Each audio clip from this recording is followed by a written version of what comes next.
Quiero comenzar esta meditación compartiendo lo que dice el libro de Jueces, capítulo 2, verso del 6 al 23. Porque ya Josué había despedido al pueblo y los hijos de Israel se habían ido cada uno a su heredad para poseerla. Y el pueblo había servido a Jehová todo el tiempo de Josué y todo el tiempo de los ancianos que sobrevivieron a Josué, los cuales habían visto todas las grandes obras de Jehová, que él había hecho por Israel. Pero murió Josué, hijo de Nun, siervo de Jehová, siendo de 110 años, y lo sepultaron en su heredad en Timnat Será, en el monte de Efraín, al norte del monte de Gaas. Y toda aquella generación también fue reunida a sus padres. Y se levantó después de ellos otra generación que no conocía a Jehová ni la obra que él había hecho por Israel. Después los hijos de Israel hicieron lo malo ante los ojos de Jehová y sirvieron a los Baales. Dejaron a Jehová, el Dios de sus padres, que los había sacado de la tierra de Egipto, y se fueron tras otros dioses, los dioses de los pueblos que estaban en sus alrededores, a los cuales adoraron y provocaron a ira a Jehová. Y dejaron a Jehová y adoraron a Baal y a Astarot.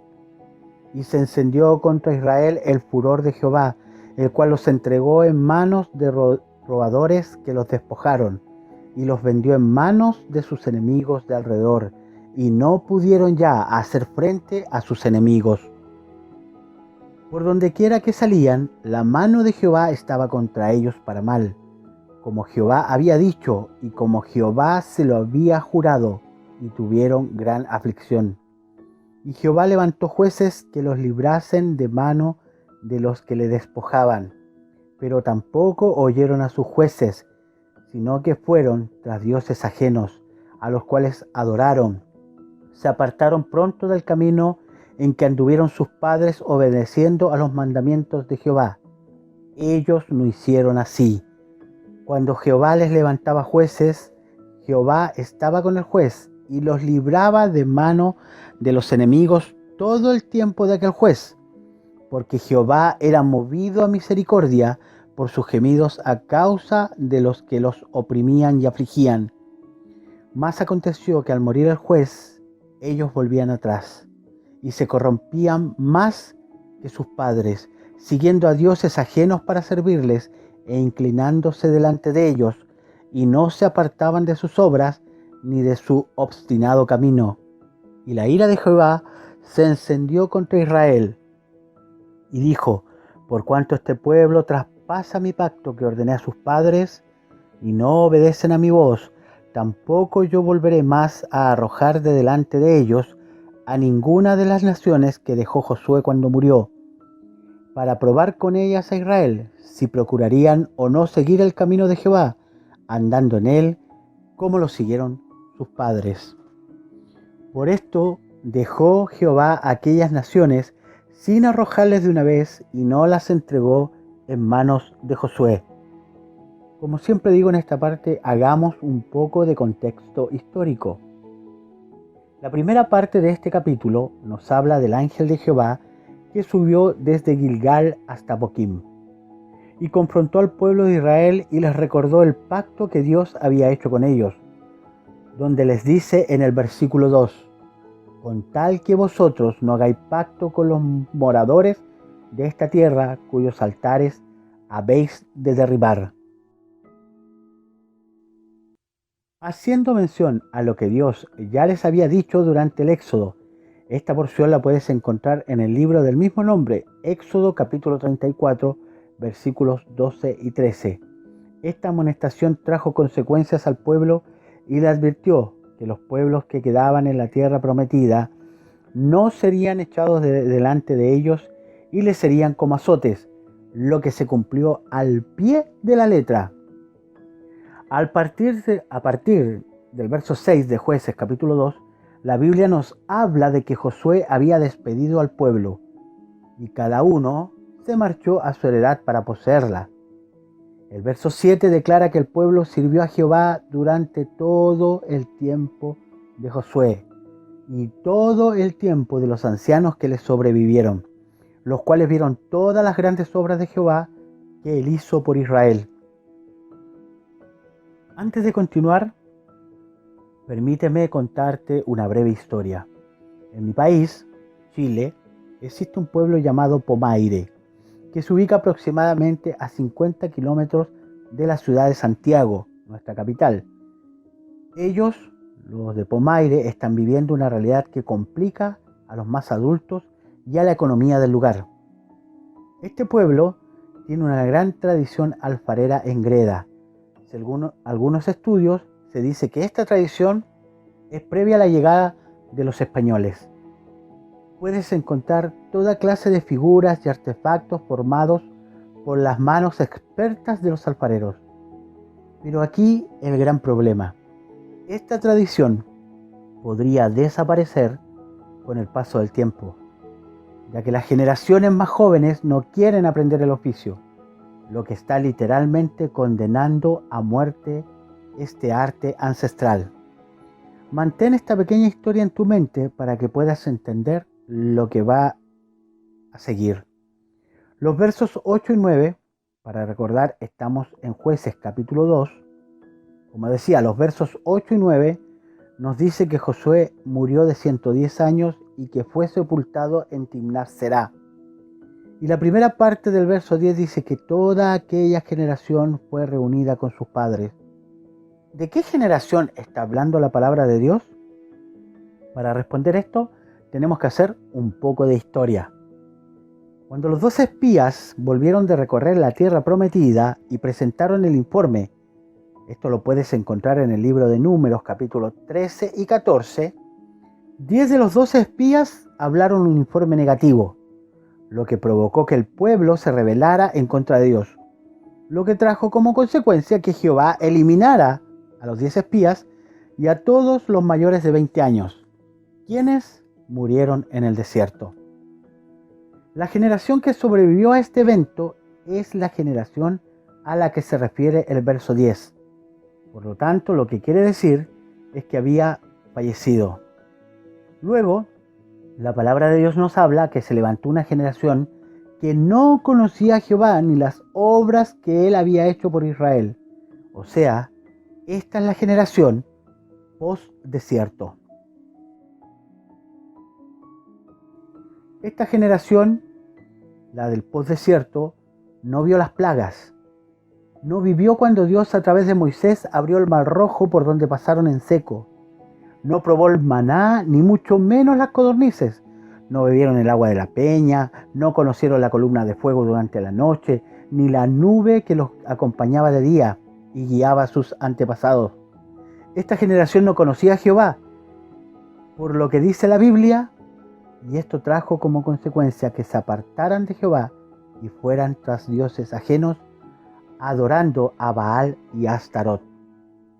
Lo primero que perdieron al alejarse de Dios fue la capacidad de hacer frente a sus enemigos y de conquistar la tierra, ya que las naciones que dejó Josué, Dios no las iba a arrojar de delante de ellos. Aunque sí Dios intentó que los hijos de Israel volvieran a él, levantando jueces que los libertaran de la mano de los que los despojaban. Pero muerto el juez, el pueblo volvía a hacer lo malo ante los ojos de Jehová. Ante los tiempos que estamos viviendo, esta generación, la nuestra, ¿está preparada? ¿Podremos entregar a la novia en las bodas del Cordero? Aunque suena terrible decirlo, no creo que esta generación esté preparada para experimentar lo que viene. Como en el pueblo de Pomaire, no hay interesados en predicar la palabra de Dios, o son muy pocos los que de verdad quieren hacerlo. Déjame que te cuente cómo nace esta serie de temas, que inicia con Generación SC o Generación Sin Cristo. Hace unos años me encontraba en una búsqueda intensa de Dios porque quería y quiero alcanzar mi generación.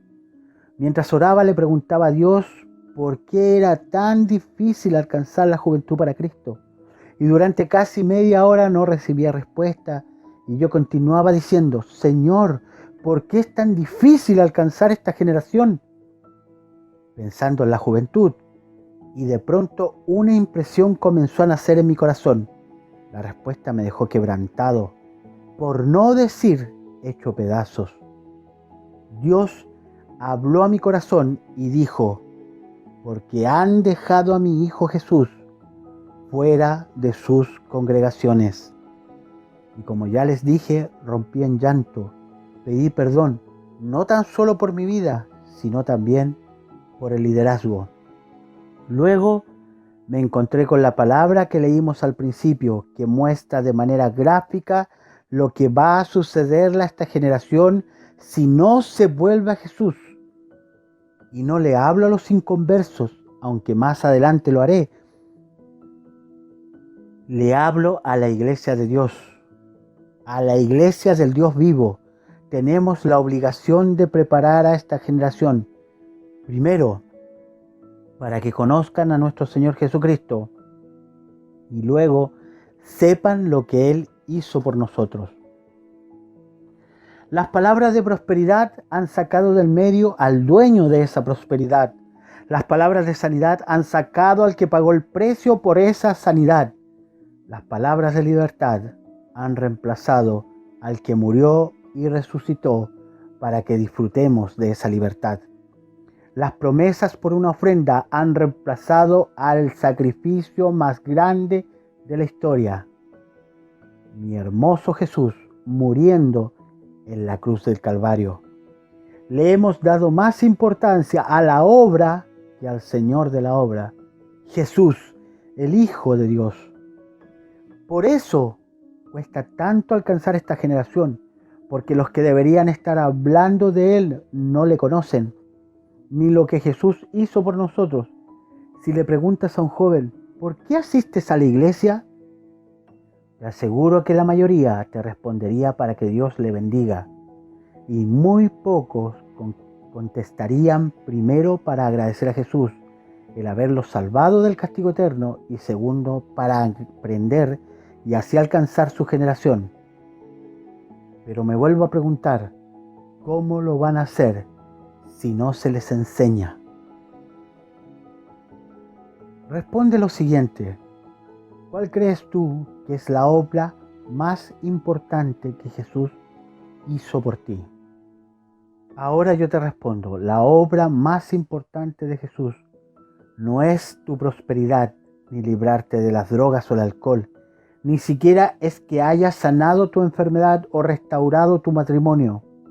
La obra más importante de nuestro Señor es haber pagado el precio, dando su vida en la cruz del Calvario para que tú y yo alcancemos salvación.